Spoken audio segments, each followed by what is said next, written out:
when you're building a model, anything that you don't put in the model that should be in the model has the potential to make the model be not very predictive, as we've seen. And so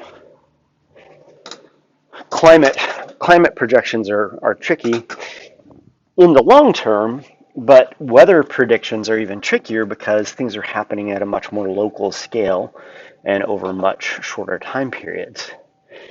So the fact that weather people, I'm not prone to defend weather people very often at all, but the fact that weather people can get anywhere close to being right is actually a pretty good accomplishment given the complexity of weather and the quick time frames over which weather plays out. So I'm always pleasantly surprised when it's supposed to weather and then it doesn't. I don't like when it's not supposed to. you go to class in the morning in shorts and a t-shirt, and you come out in the afternoon and you're freezing. Exactly. Yeah, well, that's always disappointing. I don't wear my white shoes if it's going to rain. Yeah. So if it started raining today, I would be sad. Yeah. Well.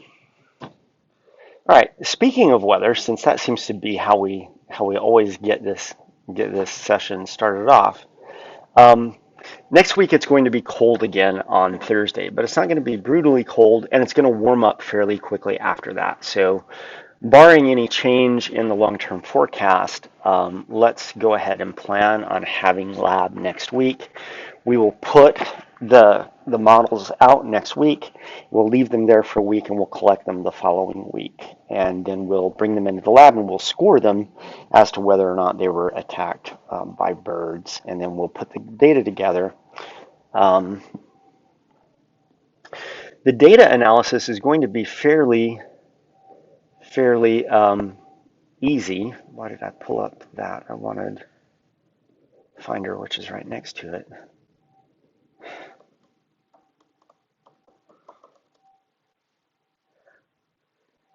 So let's just take a minute. We're pretty much on schedule, so I'm not really worried about anything.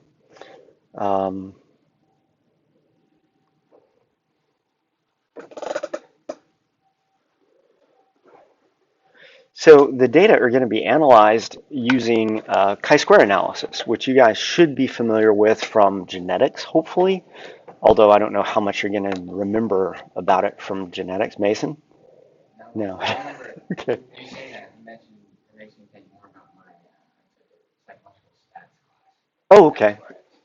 Okay, so you remember it from there? Decently, okay. So basically what a chi-square test does is it essentially looks at what you expect to find versus what you actually find. And so if we put out 100 caterpillars that are green and 100 caterpillars that are aposematic, we don't have this many. I think we have 90 or something like that. But then out of that, we look at how many of these caterpillars actually get attacked by birds. So let's say that 25 models get attacked by birds. Well, then the question is, did 12 of them were those attacks on green, and 13 of those were attacks on aposematic models? Well, what we would expect if the color pattern of the model had no effect is we would expect 12.5 attacks on the green ones and 12.5 attacks on the aposematic ones. And so the way the chi-square test works is it's simply the number of observed attacks divided minus the expected squared divided by the expected, summed up across all the categories. So in this case, it would just be 12 minus 12.5 squared over 12.5 plus 13 minus 12.5 squared divided by 12.5. And that's going to sum to some really low number because this is a really small difference between the observed versus the expected. When the chi-square statistic is small, that means that there's no difference in the rates of attacks. If, on the other hand, this theory of aposematism is correct,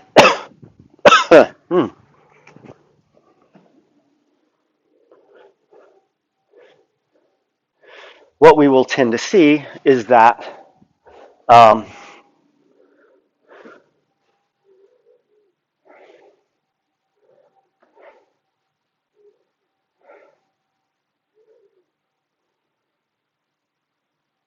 so this is on white backgrounds and camouflage backgrounds.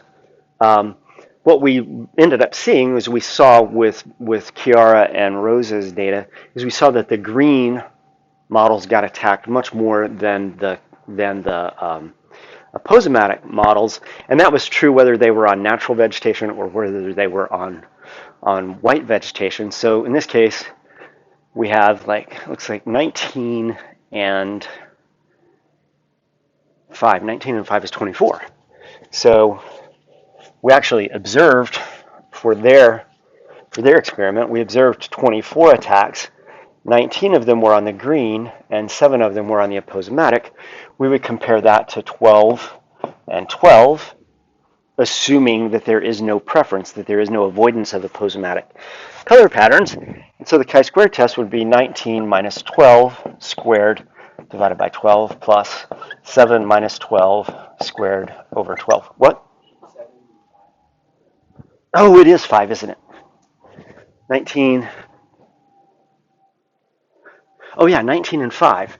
So 19 and 5 is 24. Yeah, so this would be 5 minus 12. Obviously, these differences are way bigger. As a result, the chi-square gets big, and what we find is that the ratios of attacks between the two model types that we observe are not similar to one another. They're not similar to the expected at all because they attacked the non-aposematic models much more than they attacked the aposematic models. So it's a pretty simple statistical analysis once we get the data in. It's not super complicated. So that's one of the reasons we can kind of wait for the weather to warm up a little bit. Better to have better weather because the scoring of the models is relatively straightforward, because it's really easy to see when a model was attacked and when it wasn't attacked. And then the analysis just isn't that complicated. You can do the analysis on the back of an envelope. If you want an envelope, but if you want to do it in Excel, you could do it there also. Okay. Sexual selection is one of my favorite chapters in the book, simply because it's very relatable. I oftentimes say that animal behavior is a course that revolves around two fundamental issues. Those two fundamental issues are sex and food. And we talk about things like predation because that's important, but it's largely important because you can't put all of your effort into just avoiding predation, because at some point you need to be having sex and you need to be getting food. Competition is always competition over mates, competition over mating territories, or competition over food. So this chapter is one of the chapters that kind of deals with one of the fundamentals of animal behavior. I've given you an image on this first slide. What is that an image of? It's a sperm and an egg. I am going to argue for the next couple of days in lecture that this figure boils down not everything that you need to know, but certainly the organizing idea that you need to know about what informs our thoughts on sexual selection. In this case, which of those cells is larger? The egg is huge, and the sperm is teensy weensy, like teensy weensy compared to that egg. Tens of thousands easily times smaller than the egg. This is a human egg and a human sperm. It's been colorized by some computer artist. But basically, that's the ratio. And keep in mind, that's not just a circle, that's a sphere of egg in there. And this represents a fundamental difference in terms of investment in reproduction. You've heard Zach talk in senior research meetings about his project. His project deals with investment. How do organisms invest their energy? And because he's interested in life history theory, it's how they invest their energy in reproduction versus other sorts of activities. And in the case of investment, even at this earliest stage of the reproductive process, who is investing the most in reproduction? The females. Females invest a lot in reproduction, and males invest very little at this initial stage of investment. Just in terms of forming gametes, females produce relatively few, relatively large, relatively immobile gametes. Males produce many small, mobile gametes. This is so fundamental in the mind of biologists. Elizabeth, you work with plants for your research, right? Have you and Dr. Judd talked much about flower morphology?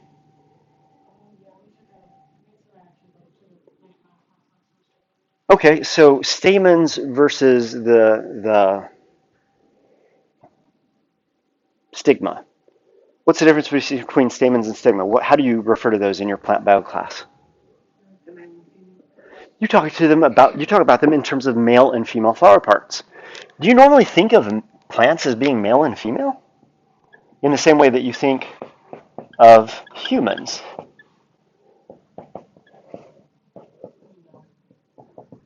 No, they don't look like males and females in humans. But what's the difference between the male flower parts and the female flower parts? The male flower parts are the parts that have stamens. What are in these stamens?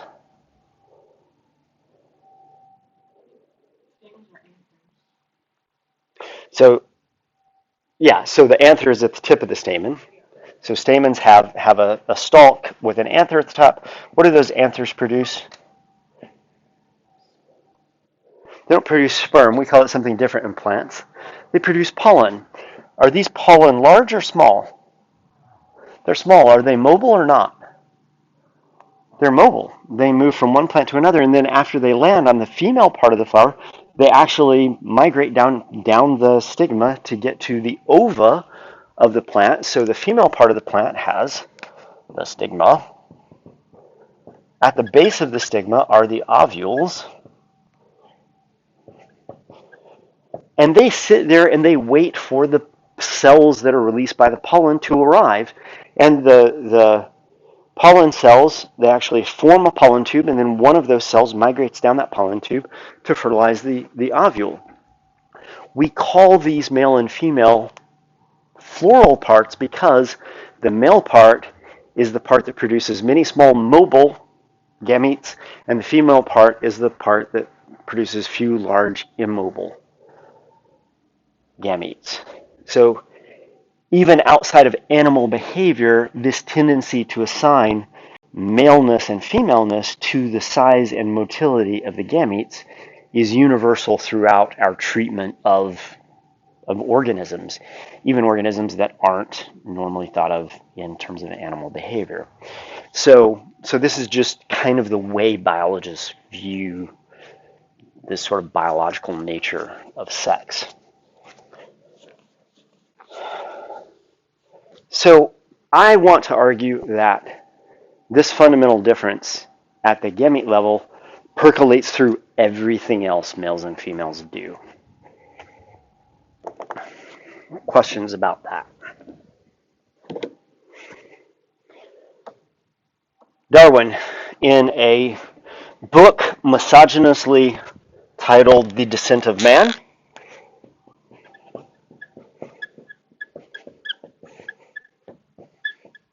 in 1871, wrote this very Victorian statement. The sexual struggle is of two kinds. In the one, it is between the individuals of the same sex, generally the males, in order to drive away or kill rivals, the females remaining passive, whilst in the other, the struggle is likewise between individuals of the same sex, in order to excite or charm those of the opposite sex, generally the females, which no longer remain passive but select the more agreeable partners. Now, setting aside the gendered language and the Victorian sort of mindset of this sentence, what he's basically pointing to is two things that we recognize to this day, which is that when we think about interactions between individuals in terms of competing for or choosing sexual partners, we think of males engaging in male-male competition.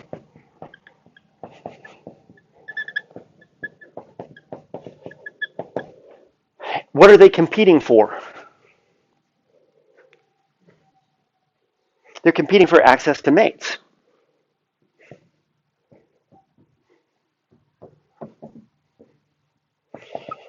And the other thing that we have driving sexual selection in animals is female choice.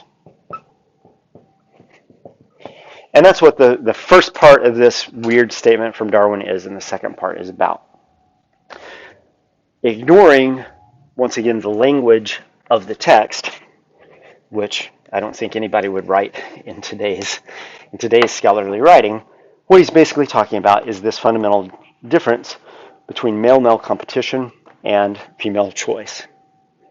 Put on your thinking caps for a minute and ask yourself, why do males tend to engage in competition with other males, and why do females tend to be choosy, based on what we've talked about so far? Females are choosy because they've already invested heavily in reproduction. At the very beginning, at the formation of the egg, they've already put a significant amount of energy into the act of reproduction. So if you've already invested in something, what do you not want to do? You just don't want to throw away that investment on some loser. You want to pick a high quality mate because you've already invested. Males are competing for access to mates. Why?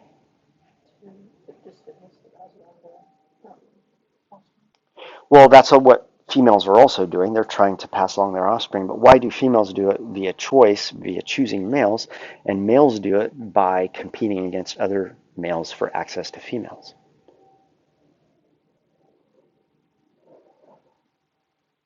Once again, based on these initial investment, based on this photo, why do males compete against other males for access to females?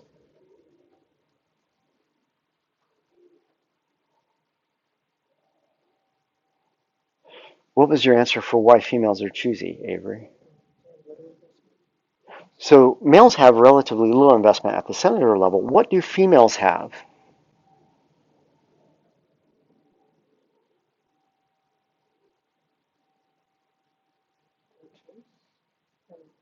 That males might compete for it.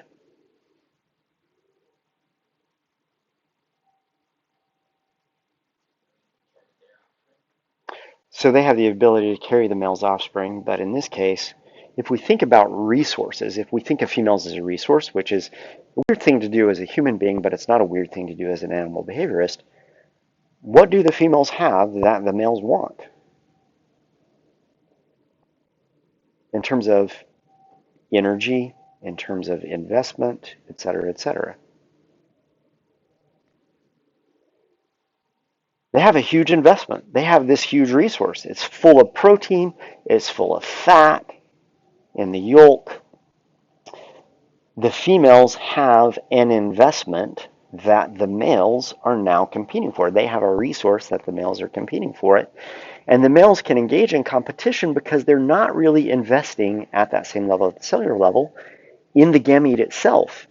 So if you have a relatively low value gamete, easy enough to just spread that gamete wherever you want, compete for as many of the high quality gametes as you can get access to.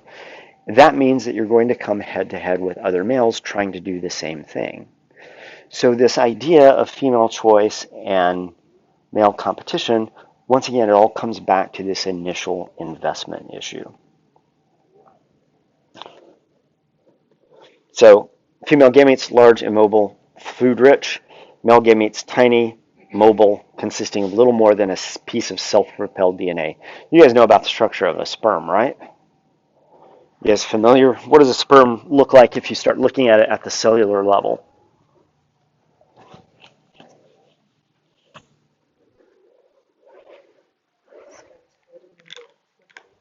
It's got a head. It's got a little collar. What's in that collar? Centrioles and mitochondria. Lots of mitochondria. Why are mitochondria all in there? To propel the flagellum, all that energy. What is basically the head of this thing composed of? It's essentially a nucleus with hardly any cytoplasm around it, and then it has a cap that goes over the top of it that has essentially digestive enzymes in it that they use to kind of batter through the defenses of the egg.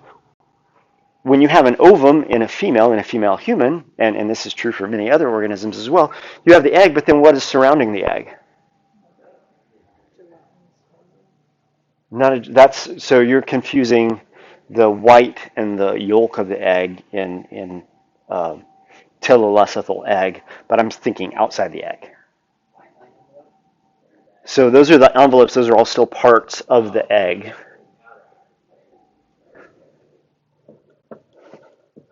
There are tons of cells. There are layers and layers of cells that go around this. Little tiny, just normal looking sorts of cells, but they're many layers deep. Yeah. Yep. And they change names depending on how well developed those cells are. And those cell layers get bigger and thicker over time. And what happens is these sperm, they come and they essentially sacrifice themselves.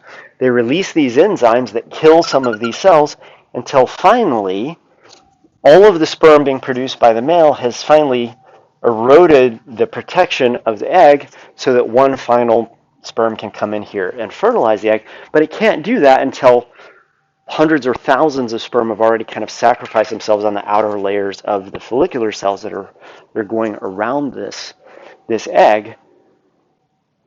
And they can do that because they produce so many of these guys at a time that losing 1,000 or even 10,000 of them, it doesn't really matter in the end because you only need one to get there in the end. So this fundamental difference is fundamental. It really is just a self-propelled DNA. It's a packet of DNA hooked up to an engine, hooked up to a flagellum. It's designed to go. And that's all the male really produces. When we are interested in looking at the evolutionary relationships among different organisms, do we typically use genomic DNA for this, or do we also use mitochondrial DNA and plants' chloroplast DNA? And what's the difference between those different forms of DNA?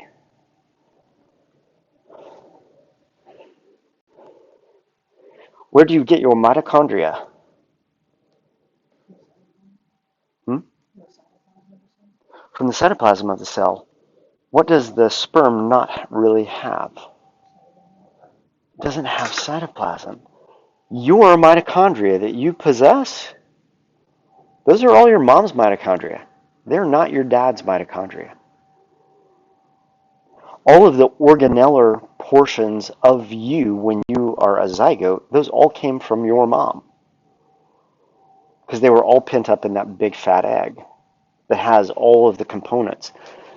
The sperm starts out as a big cell, a normal looking cell, and over time as it develops in the testis, it slowly has cytoplasm peeled away from it until it's reduced to this little packet of sperm with a couple of mitochondria to power the flagellum, and that's pretty much it. So when people do studies of like human evolution, of course, they've done these phylogenies trying to look at where human beings originated on Earth.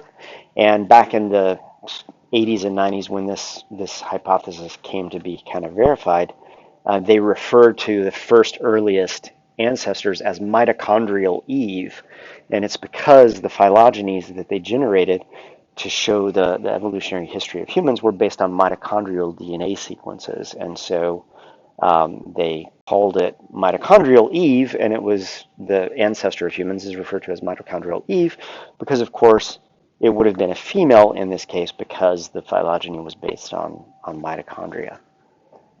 So, Anti-Sogomous organisms are organisms where you have big differences in the size of the male gamete and the female gamete, and so this is just a fancy pants word to describe what that image shows. Oh my gosh, and I didn't read Parker et al.'s explanation of how anisogamy might evolve. It's in your textbook. Did you guys read that? Oh my gosh, we were all too busy to read the textbook. You have the textbook right there. Thanks, Mason, for bringing the textbook. I was really busy this morning, sorry. Parker. Parker showed that in theory, the end result of this ancient evolutionary... Parker. Parker proposed an elegant model to explain how anisogamy might have evolved from isogamy. Isogamy being a situation where male and female gametes are this similar in size. Assume that the survival of a zygote depends on its size. The larger the zygote, the more food to sustain its development, and so the better its chance of surviving. Larger gametes would be favored by selection if this increase in survival more than compensated for the fact that larger gametes could be produced in smaller numbers. For example, if an individual's resources could be divided into 2 large or 4 small gametes, then the zygote produced by large gametes would have to be more than twice as good at surviving, and then it would be favored by selection. Once larger gametes evolve, there is immediately selection on smaller gametes to seek out larger gametes to fuse with. In order to parasitize their food reserves, at the same time larger gametes will be selected to resist the small ones, since the most viable zygote of all will be one resulting from the fusion of 2 large gametes. However, fusion between small and large gametes will predominate simply because small gametes are produced in larger numbers. So Parker's idea is that you start off with 2 organisms that can produce similar sized gametes, 2 members of the same species, same population. You can choose to leave your gamete large, or you can take that gamete and you can divide it into smaller gametes. Well, if these smaller gametes, they're good in one way because there's more of them, but in another way they're less fit. They are less able to survive. And so Parker's idea is that what these gametes will do is they will seek out these other gametes in order to essentially parasitize the resources that are in these larger gametes, because these larger gametes are larger. As a result, they are fewer, but they also have better survival.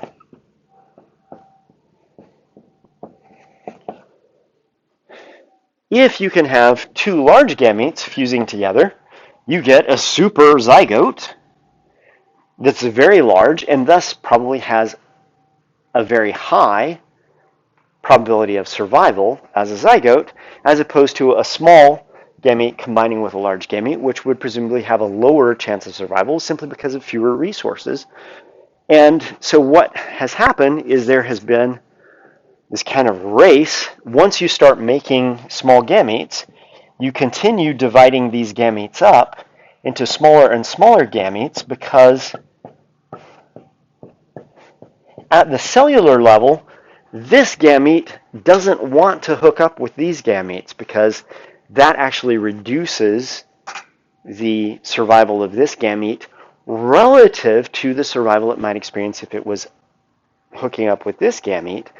But the small gametes essentially win out over time simply because you can just make tons of them.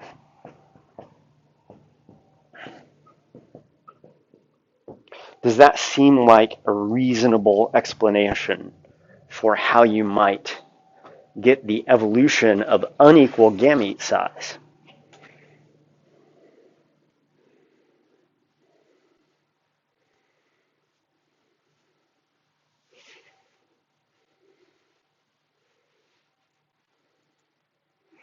And he basically describes it as, they describe it as an arms race between, well, I'll just read it because your textbook says it better than I can say it. Parker showed that in theory, the end result of this ancient evolutionary arms race will be individuals specializing in either the production of many small gametes, males, or the production of fewer large gametes, females. Producers of intermediate-sized gametes lost out because they enjoyed neither the advantage of great numbers nor the benefit of a large food reserve. So both of these strategies have benefits. One benefit is better survival. The other benefit is that you get to make tons of your gametes. So does this seem like a reasonable evolutionary scenario to you? And if not, what do you think some holes are in it?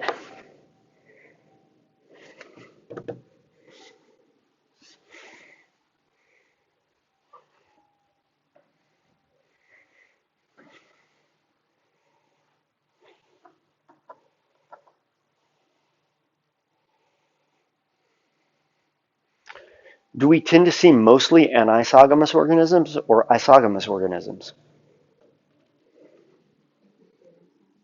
We tend to see mostly Anti-Sogomous organisms. That's the general rule.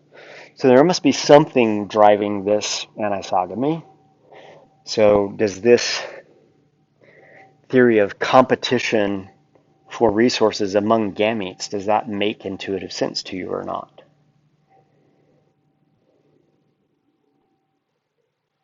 Would you be capable of describing this on a test if I asked you about this idea on a test? Okay. It's an idea that has had legs for quite a while. So,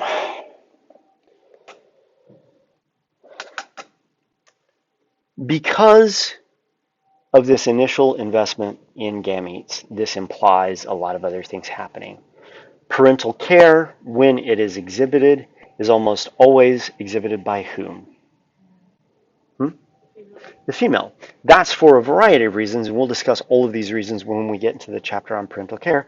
But certainly one of these reasons is the initial investment in reproduction.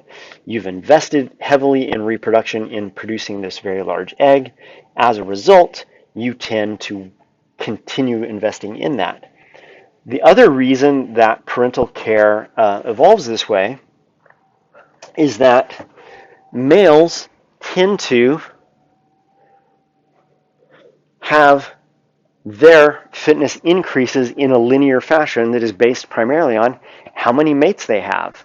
The more mates they have, the higher their evolutionary fitness is because they produce lots of low investment, tiny, numerous gametes, as opposed to females where their fitness tends to level off after only mating with one or two mates simply because they have fewer gametes to produce, and they're the ones ultimately producing the offspring because they're the ones that are carrying the eggs. And so Trivers in 1972 says, where one sex invests considerably more than the other, members of the latter will compete among themselves to mate with members of the former. So males are competing for access to females because the more females they mate with, the higher their fitness is. Females don't have this concomitant increase in the number of offspring with the number of mates that they have, and so they tend to find one mate that is of high quality and mate with that individual, or maybe find two mates that are of high quality and mate with those two individuals because they don't really gain anything from mating with 20 females like males would do. Once again, it comes back to this investment issue. Are there other reasons why females may invest more in parental care? You can think about this productively actually by thinking of humans to a certain degree. In humans, human females invest more in eggs than men invest in sperm. What else is fundamentally different in terms of males and females?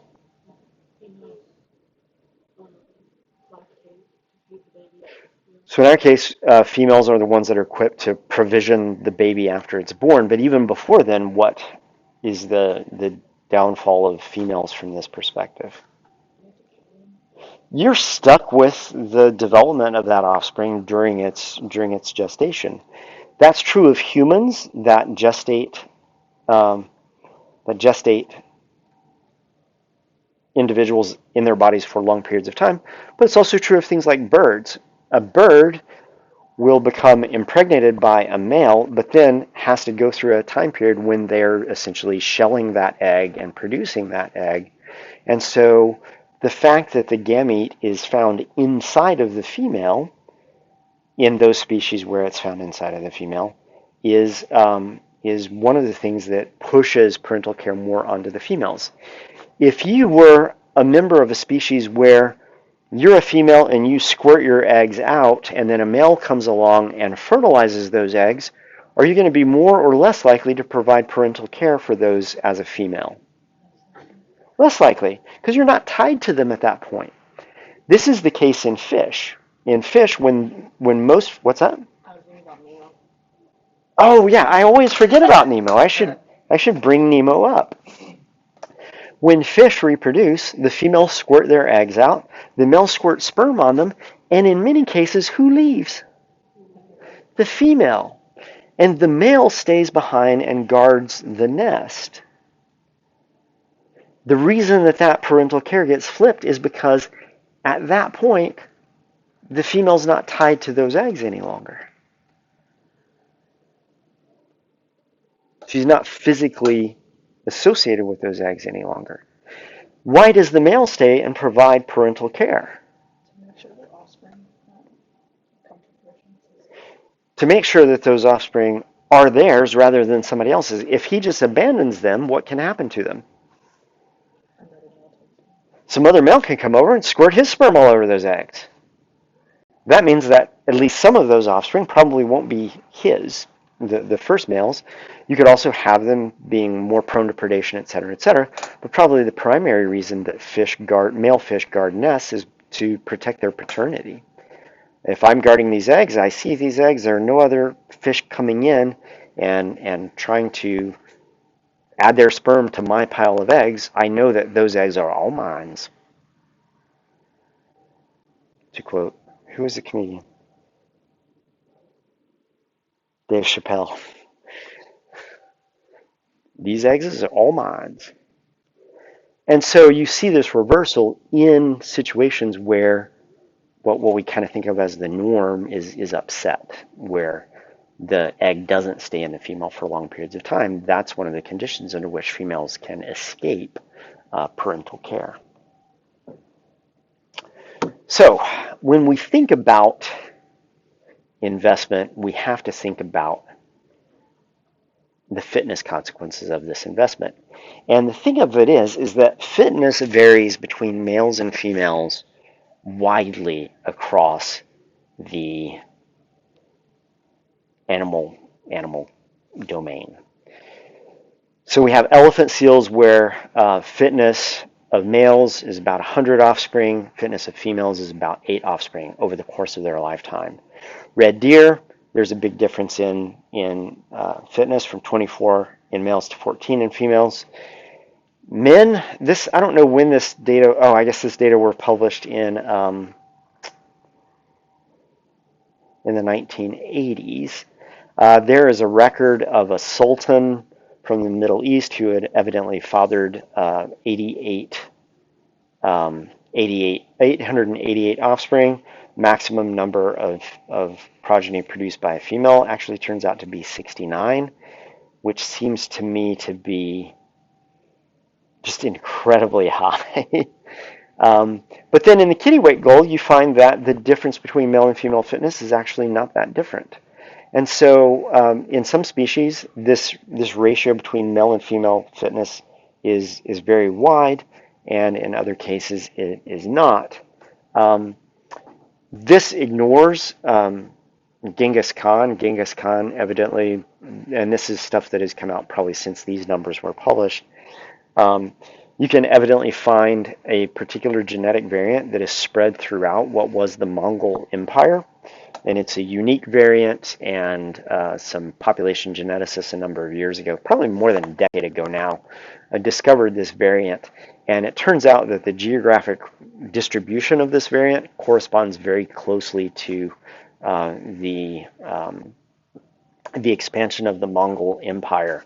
And the population geneticists working on this suspected that while Genghis Khan was expanding the Mongol Empire, one of the things that you do when you are a warlord at this time in history is you overtake a village, you kill all the men, you essentially rape all of the women, and they think that this particular variant is so prevalent in that area because these are all the descendants of this one very prolific ruler who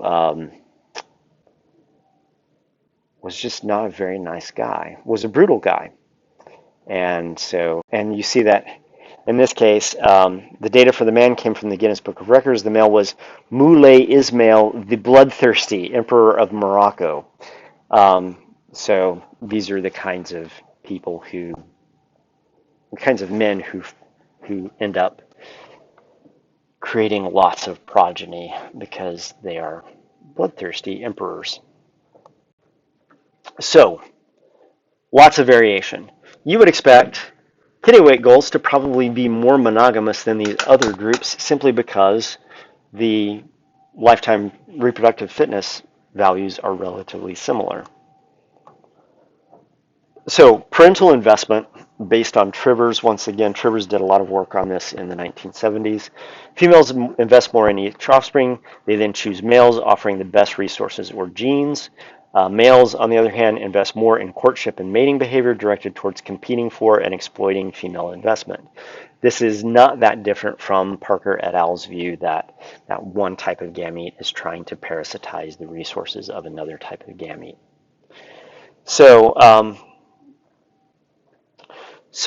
males and females differ in the investment at the earliest stages of reproduction. The question then is, why do sexes continue to differ in investment after gametes are formed?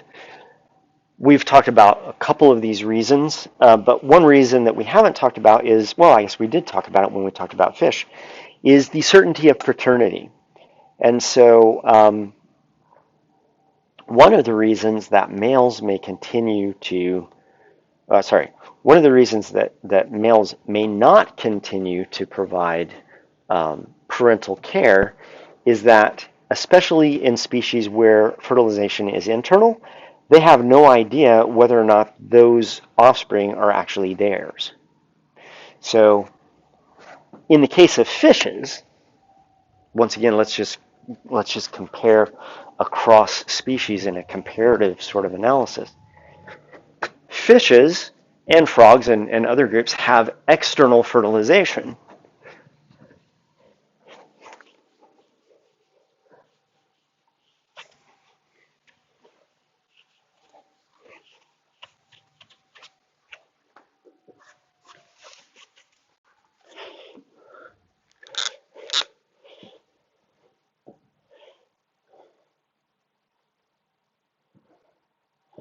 You have a female fish, you have a male fish.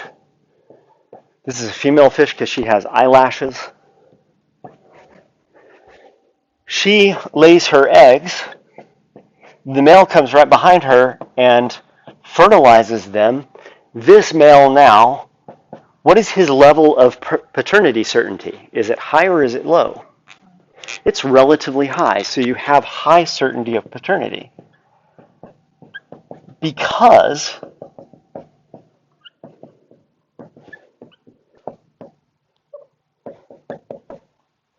he saw her lay those eggs and then he gave those eggs his sperm. Those eggs are his. He knows that they're his. He has high certainty of paternity. As a result, he is more likely to provide parental care. Do you know of any fish that have internal fertilization?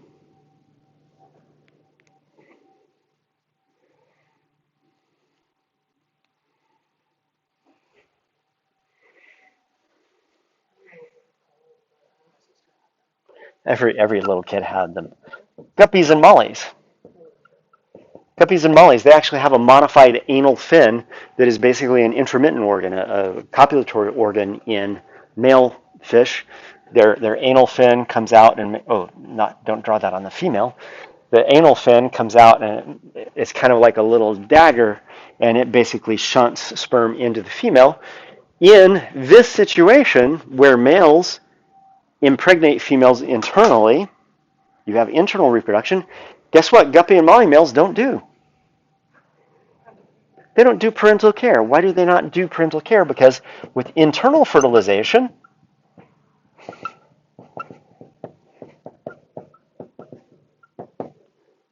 male guppy meets female guppy. Does that male guppy have any idea what that female guppy's been up to prior to meeting her? No, has no idea. If she is carrying eggs and is sexually receptive, she will mate with that male, but she might have mated with males before that and might very well mate with males after that. And so his level of certainty of paternity is low. He has no idea how many of those eggs are actually going to be fathered by him. As a result, certainty of paternity is low. And as a result, there's less incentive for him to stick around and provide parental care. But that female has those eggs inside of her, and so there is an incentive for her to provide parental care. So uncertainty of paternity leads to less incentive for males to provide parental care. They don't want to invest in someone else's offspring. Competition for access to female investment leads to skewed reproductive successes among males, which is, of course, what we saw in this figure here. Skewed reproductive success, where generally males have higher reproductive success than females, simply because they oftentimes don't stick around to provide parental care. Male reproductive success depends on the number of matings, which reduces the incentive for parental care. So we have to also then think about the sex ratio of a population. In a population, you guys know what the sex ratio is here at Williamsville College?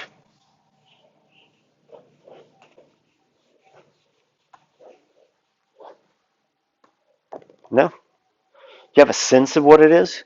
Is it an equal sex ratio? Is it a male bias sex ratio? Is it a female bias sex ratio? It is female biased. We have about 60% females, and we have about 40% males. What does that mean? Now we're thinking about humans at Williamsville College and sexual selection. Let me know if this gets too uncomfortable for you. What does this mean for competition for females?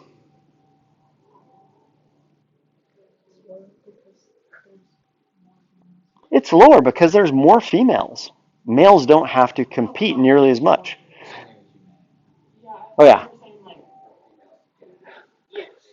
So remember that males engage with other males for access to females.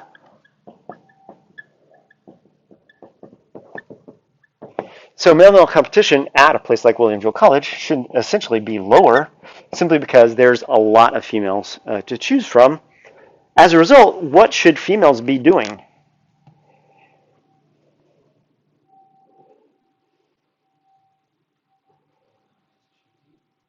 Pardon?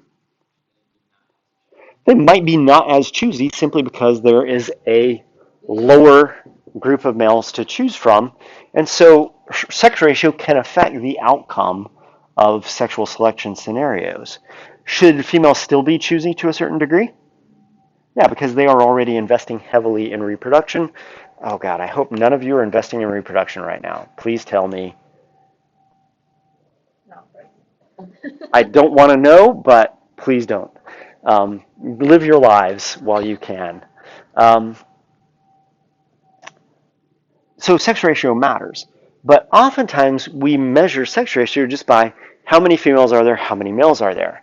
But simply because that's the ratio of males and females, that doesn't always reflect who actually is having reproductive success. And so in the case of elephant seals,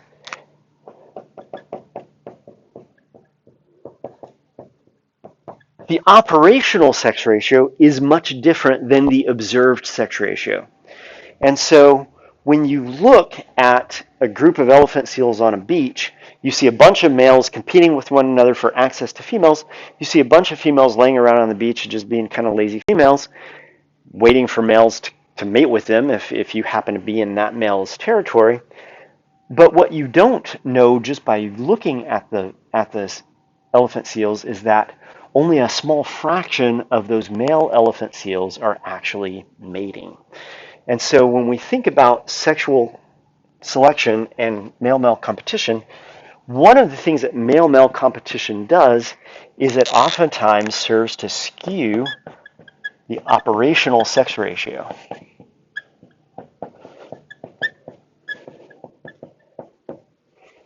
And that's the sex ratio that really matters. Variation from individual to individual in terms of mating success is a signal of how strong sexual selection is acting within a population. So when we think about elephant seals, I knew the elephant seals were coming. Females are essentially a defendable resource. The females come up on the beach when it's time to breed. They're laying around basking in the sun, living their best elephant seal life.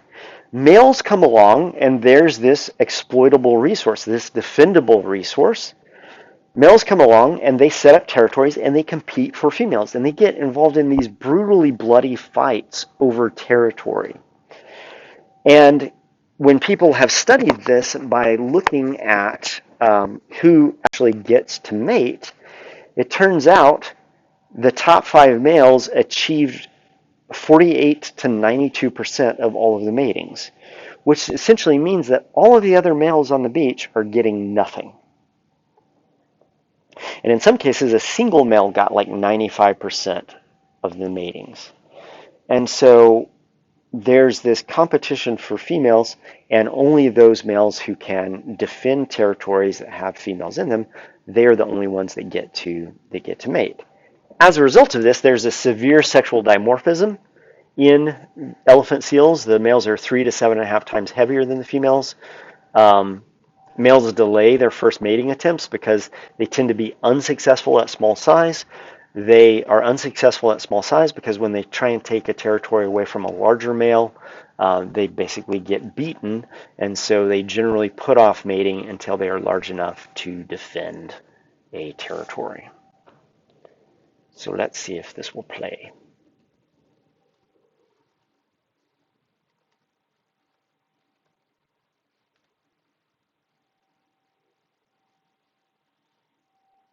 It will not play.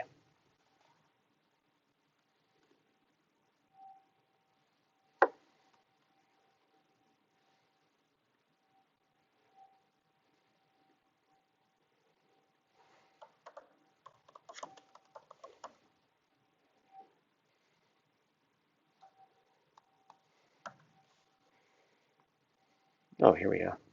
Well, that's probably going to get bounced when I post it. Let's see if we can find. I've had videos taken off of YouTube because the BBC sees it and they're like, you can't post that. I'm like, but it's fair use. They're like, we don't care. Um, let's see. Let's see what we can get here.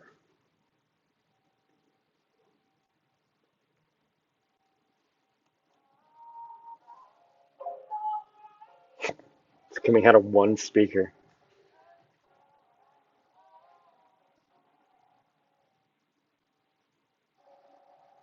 These are big animals. They're called elephant seals because they have this proboscis in the males, and underneath that proboscis are big teeth. They also have big teeth on the bottom sides, but they really just, they rear up and they put their big flabby bodies, crash their flabby bodies into one another, and as they come crashing down, they basically have these big front teeth that they use to gouge out chunks of their opposition.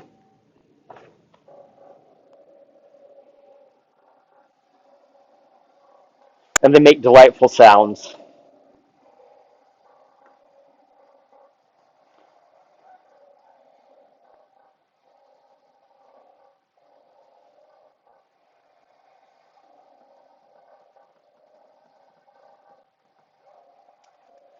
This is pretty common in male-male competitive bouts.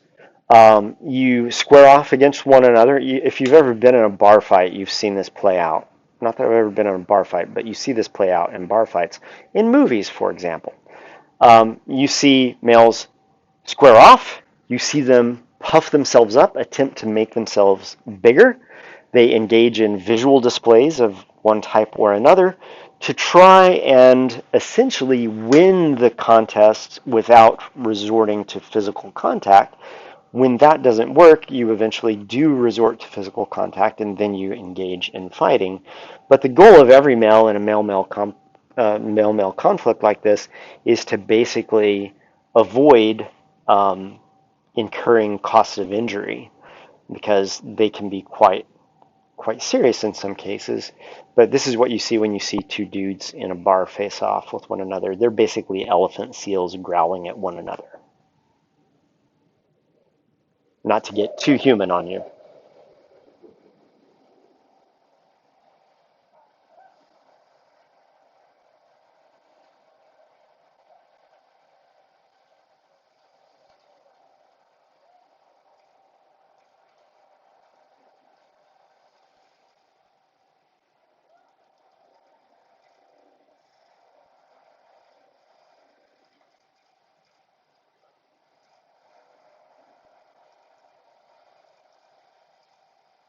You can hear cameras clicking in the background.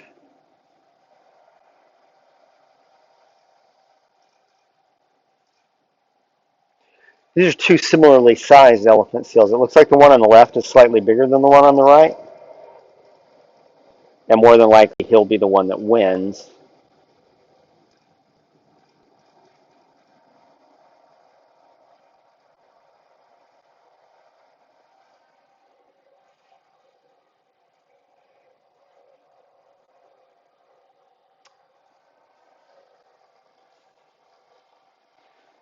Sperm backing away into the water has lost the fight and is going to basically take the loss without incurring any more injury. In some cases you'll see elephant seals that are just bloody all down their neck and chest as a result of a series of fights. I hadn't seen that one because that wasn't the video that I planned on coming up, because the one that I had linked in the PowerPoint didn't work. But once again, you could tell just from the look of those two elephant seals, the one on the left looked somewhat bigger than the one on the right, and ultimately that's the one that prevailed in defending that little stretch of the beach. So size matters, and as a result of that, that male now gets access to whatever females were in that previous male's territory. And so this is the nature of male-male competition. So males compete for the resource that is females and their gametes. Female choice is the other side, the flip side of the coin, which is females picking and choosing who they mate with, and they're going to almost always do this on the basis of characteristics of the male. And so they look at the male phenotype, or they might look at aspects of the male phenotype that are manifested in the male's territory. The beginning of the semester, we talked about this with shrikes. What do shrikes do to attract females? Yeah, they put up prey in their territories, and the more prey you have in your territory, the more likely it is to attract a female. So the females are assessing male quality on the basis of presumably hunting ability by the display of these food caches, and as a result, those males that have a lot of food in their territories are getting mates earlier in the season and producing more offspring. So females are being choosy. Now, what the paper doesn't really talk a lot about is what the males did at the beginning of the season to set up those territories and compete for those territories, because they were mainly concerned with this sexual display that was used to attract females and allow females to make choices. But female choice is just as important as male-male competition. In male-male competition, what we would do is we would look at these elephant seals and we would say, okay, these elephant seals are on this beach mating. We would either record the actual mating events of each male with whatever females he has mated with, or we might actually take blood samples from the males and the females and the offspring and determine which of the pups on the beach were sired by which of the males. In the case of female choice, it's just way easier to do something where you manipulate the phenotype of the male to see if that is the phenotype that the females are choosing and what the nature of that choice is. So there's this guy named Malte Anderson from, I think he's from Norway, who has done a lot of work on widow birds in Africa. And widow birds are these birds, they look kind of like red-winged blackbirds from here in the United States, except that they have these super long tails. It's interesting how close the convergence of evolution is. When you see red-winged blackbirds, and they've started flying back into the area, they've started migrating into the area already. You see them around ponds. If you go out to the ballpark, on those ponds in the ballpark, you'll see them around there. They'll have red wing patches with yellow border at the bottom of them, just like widow birds do. The difference is that they're in totally different groups of birds, but these widow birds have these really severely long tails. And presumably, one of the questions that a biologist would ask is, why do these birds have such super long tails? Well, the reason that they have super long tails is because female birds find long tails sexy.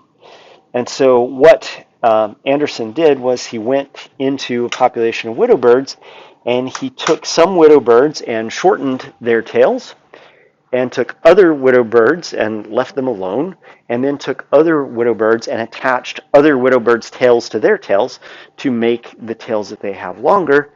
And then they looked at the mean number of nests. And what happens is when you take a normal widow bird that's not really different from any of these other widow birds, and you reduce its tail, it loses a lot of its mating success. They go from being relatively successful at forming nests to not very successful at all relative to the controls, and then the elongated ones had a much higher nesting rate than either the controls or the shortened. So in this case, you can experimentally ascertain whether female choice is going on, and in that female choice, what is it exactly that the females are making the choice based on? And in this case, it's tail length. And this is how we get long-tailed widow birds. It's how we get long-tailed peacocks. It is how we get long-tailed barn swallows. If you've ever seen barn swallow males have a long forked tail that is somewhat longer than the female tail, although it's not nearly as long as the tails of these individuals. But we don't have widow birds around here, but you can see it in barn swallows as well. So then the question is, what are the costs of doing all of this? So the cost to the elephant seal is the cost of becoming injured, bleeding to death, or becoming injured just to the point that you can't fight anymore. But these displays, like widow bird displays, also have costs because, as it turns out, it's much more difficult to fly when you have this long tail. And so there's the cost of increased predation risk, and there's the potential cost of lowered foraging success. And so females prefer males with these really long tails, in spite of the fact that the really long tail might increase the predation risk of the possessor of that tail and might lower their foraging success if you possess that long tail. So the question is, why do females choose these males on the basis of this one trait that may have some pretty severe costs associated with it? And so what I want you to do between now and Monday is think about why females might choose males that possess a phenotype that might not be so good for the fitness of the male. There are two ways that we think about fitness oftentimes. We oftentimes think about fitness in terms of reproductive fitness, reproductive success, how many offspring you leave behind. But then there's also what we call viability forms of fitness, which is just your ability to grow to reach maturity and then stay alive once you are mature. And so those two forms of fitness are important. Obviously, you can't reproduce if you don't live to reproductive age and some distance beyond reproductive age in order to then reproduce. But then just living to reproductive age doesn't gain you anything if you then don't reproduce once you are that age or size. So think about viability costs and reproduction costs simultaneously while you think about this. Questions?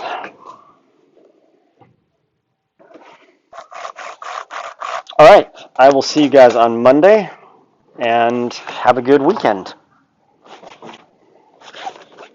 Enjoy yourself, get some rest. Is rest even a thing for you guys anymore? No, I sleep. No. No. All right, I will see you on Monday.